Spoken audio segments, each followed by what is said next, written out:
அருட்பெரும் ஜோதி. உத்திராடமும் திருவோணமும் இணையும் பங்குனி 1 பிரம்ம முகூர்த்த நேரத்தில் வரக்கூடிய வெற்றியின் நட்சத்திரமான அபஜித் நட்சத்திர நேரம். அந்த நேரத்தில் நீங்கள் என்ன வேண்டுதலை இந்த பிரபஞ்சத்தில் பதிவு செய்தாலும் வேண்டியது வேண்டியபடியே நடக்கும். ஆம், இந்த நேரத்தை பயன்படுத்தியவர்களின் வாழ்வில் வெற்றி கிடைக்கும். அந்த நேரம் வெற்றிக்காக உருவாக்கப்பட்ட நேரம். 27 நட்சத்திரத்திற்கு அடுத்த நட்சத்திரம் 28வது நட்சத்திரம்.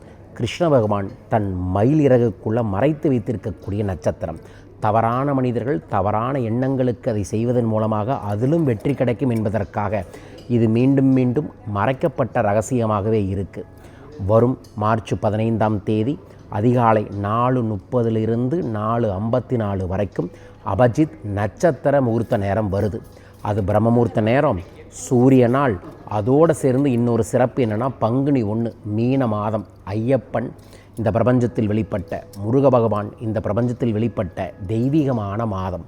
அந்த நாளில் நான் சொல்லும் ஒரு செல்வ சூட்சம பரிகாரத்தை நீங்கள் செஞ்சீங்கன்னா 100% நல்லது நடக்கும். அது மட்டுமில்லை, அன்னைக்கு ஏகாதேசி கரி நாள் இணைந்து வருகிறது. செல்வத்திற்கான உச்சகட்டமான தெய்வீகமான ஒரு நன்னாள்.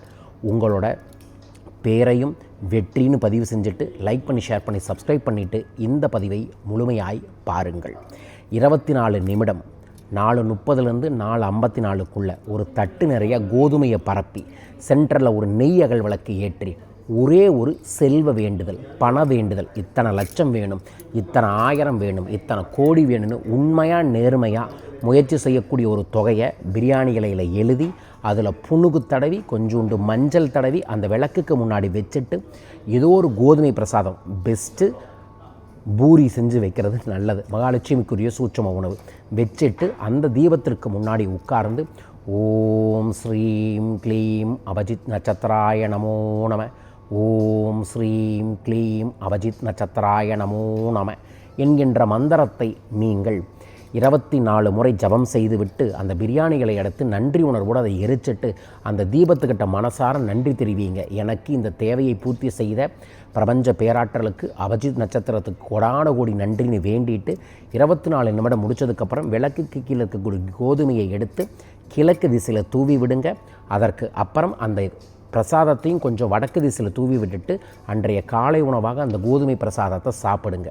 அரசியலில் இருக்கிறவங்க, அரசு துறையில் இருக்கிறவங்க அன்றைய நாளில் ஒரு 5 கிலோ கோதுமையை அநாத ஆசிரமத்திற்கு தானம் தர்மம் தருவது ஒரு பெரும் பாக்கியத்தை ஏற்படுத்தி தரும்.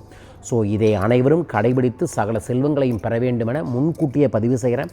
நோட் பண்ணி வச்சுட்டு வரும் ஞாயிற்றுக்கிழமை இதை செய்யுங்க. புண்ணியம் கோடி கோடியாய் உங்களை தேடி வரும். பங்குனி 1ஆம் தேதி குலதெய்வ வைசிய வழிபாடு காலையோ மாலையோ செய்யணும்.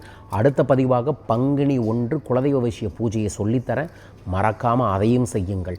நம்பிக்கையுடன் அபஜித் நட்சத்திரத்தை கடைபிடியுங்கள். வெற்றி உங்களை தேடி வரும். நம்ம வெற்றிக்காக ஓடும்போது இந்த மாதிரியான வெற்றிக்கான நேரத்தை, வெற்றிக்கான பரிகாரத்தை செய்யும் போது 100% நன்மை கிடைக்கும். உங்களுக்கு கிடைக்க வேண்டுமென நானும் பிரார்த்திக்கின்றேன். அன்றைய நாளிலிருந்து நாம் பஞ்சபட்சி சாஸ்திரம் என்கின்ற ஒரு அற்புதமான 11 நாள் வாட்ஸ்அப் பயிற்சி ஒப்புன்னு தொடங்குகிறேன். உங்களோட ராசிக்கு சில பட்சியை வழிபட்டு அந்த பட்சியின் ரகசியத்தை தெரிந்து செயல்பட்டால் காரிய ஜெயமாகும். உங்களை சுற்றி இருக்கக்கூடிய நெகட்டிவ் பீப்புள் எல்லாம் விலகி போவார்கள். வெற்றி கிடைக்கும். அந்த வெற்றியின் ரகசியமான பஞ்சபட்சி சாஸ்திரத்தை கற்றுக்கணும்னு நினச்சிங்கன்னா தொலைபேசிகள் தொடர்பு கொண்டு உங்கள் பேரை பதிவு செய்யுங்க. வரும் ஞாயிற்றுக்கிழமை கொங்கண சித்தரின் கல்பத்தரு பயிற்சி வகுப்பு. குருவருள் பெற, வாழை தெய்வத்தின் தீட்சை பெற, செல்வ செழிப்பை பெறக்கூடிய சூட்சமமான கல்பத்திரு பயிற்சி வகுப்பு மார்ச் 15 மதுரை, மார்ச் 22ஆம் தேதி கோயம்புத்தூர், மார்ச் 29ஆம் தேதி சேலத்தில் நடைபெற இருக்கின்றது.